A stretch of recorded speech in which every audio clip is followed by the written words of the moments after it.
C ვიტამინი მოგესალმებით, ჩვენ ვართ ზუგდიდის ნომერ 4 საჯარო სკოლის ჩხეკერდელას გუნდი. ჩვენი პირველი პროექტი იყო C ვიტამინი, რომლის მიხედვითაც ჩვენ გამოვთვალეთ სხვადასხვა პროდუქტში C ვიტამინის რაოდენობა. მეტაბოლიზმის პროცესში C ვიტამინი ეხმარება სტრესული ჰორმონების გამოყოფას და იცავს ორგანიზმის ტოქსინებისგან. C ვიტამინს ასევე მნიშვნელოვანი როლი აქვს შემაერთებელი ქსოვილის მეტაბოლიზმსა და ურთიერთდაკავშირებაში. იგი წარმოადგენს წამლის მეტაბოლიზმში მონაწილე ფერმენტული სისტემების მნიშვნელოვან კომპონენტს.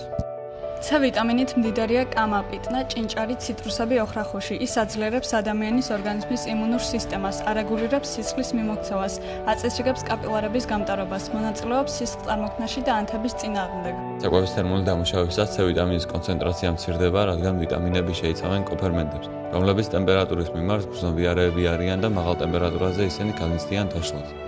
C ვიტამინის შემცველობა სხვადასხვა საკვებ პროდუქტებში 150 გრამი ტკბილი წიწაკა 200%-ით ფარავს დღეურ ნორმას, 200 გრამი უმი ბროკოლი 200%-ით, 300 გრამი მოხარშული კარტოფილი 400%-ით, 100 გრამი ნედლი კომბოსტო 100%-ით, 1 ფორთოხალი 80%-ით, 1 კივი 70%-ით. C ვიტამინის ზედოზირების რისკებია თავის ტკივილი, გულის რევა, კანის სიწითლე, თირკმელკანჭოვანი დაავადების განვითარების რისკი.